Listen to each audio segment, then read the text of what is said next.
radical defender of free speech. But what about incitement to racial hatred?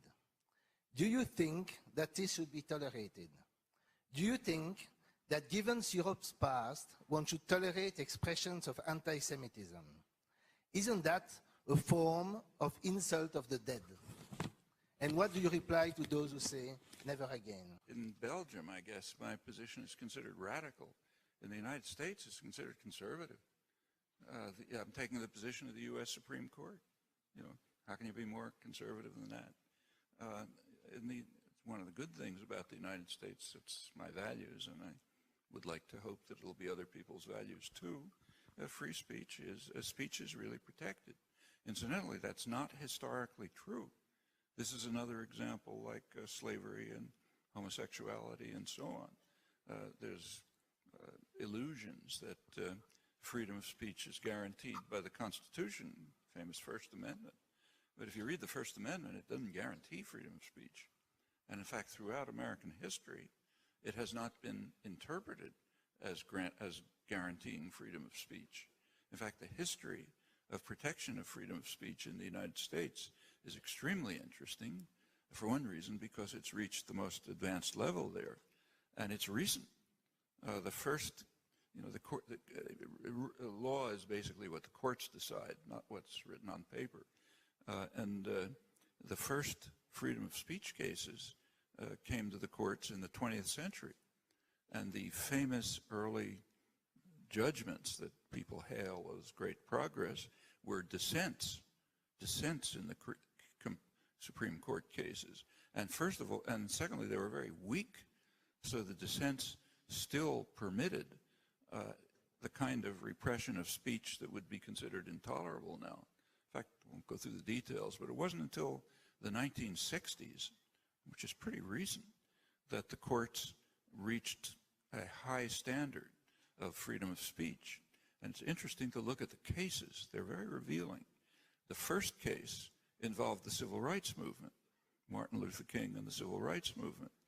In judging in their favor in a libel suit, the courts struck down a law that almost every country has, and that the U.S. had, the laws of seditious libel, which make it a crime to assault the state with words, basically.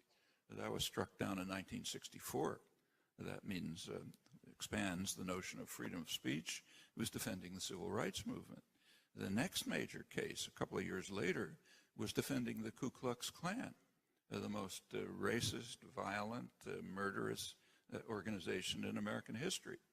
It defended them, and it established an even higher standard of freedom of speech, namely that speech should be free up to participation in imminent criminal action. So if, say, he and I go into a store and he has a gun and we intend to rob it, and I say, shoot, that's not protected.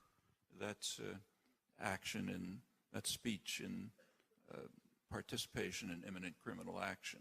Well, that leaves a degree of latitude, but that's the basic principle. Frankly, I think that's the right principle. Actually, that's a principle that was enunciated in the Enlightenment by Jeremy Bentham and others, and it's taken a long time to reach it. In my view, that's progress.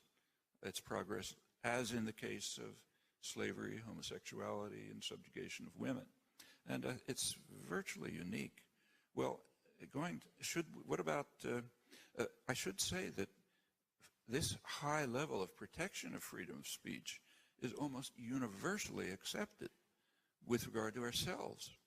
So, for example, not far from here, there are august institutions like United Nations General Assembly and Security Council, where there's constant incitement, not just to racial hatred, but to extreme violent action based on demonization of people and cultures.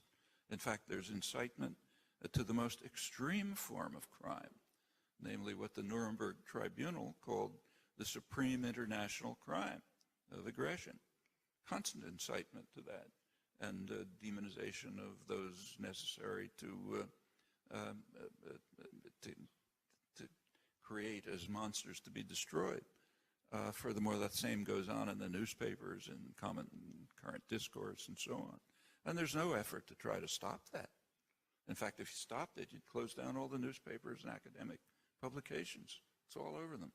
It's extreme incitement to hatred, to violence, to great crime. The alleged concern about incitement to racial hatred is very narrow. It does not apply to the major cases. We should think about that. Should incitement to racial hatred be tolerated? No, it shouldn't be tolerated, nor should incitement to war be tolerated, or all sorts of other speech should not be tolerated. But there's a gap, crucial gap, between not tolerating something and granting the state the power to determine what speech is legitimate, or even worse, to determine what are historical truths. I don't think we should grant the holy state the right to decide what history is and to punish deviation from it and to decide what kinds of statements are legitimate and what kind aren't. I don't want the state to have that power. So no, sure, don't tolerate it, but don't grant the state the right to determine what's acceptable and to punish it. That's a critical gap, which unfortunately is not made clear in Europe, I'm afraid. What about an insult to the dead, say Holocaust denial? I mean, the worst form of insult to the dead that I can think of is to adopt the principles of their murderers.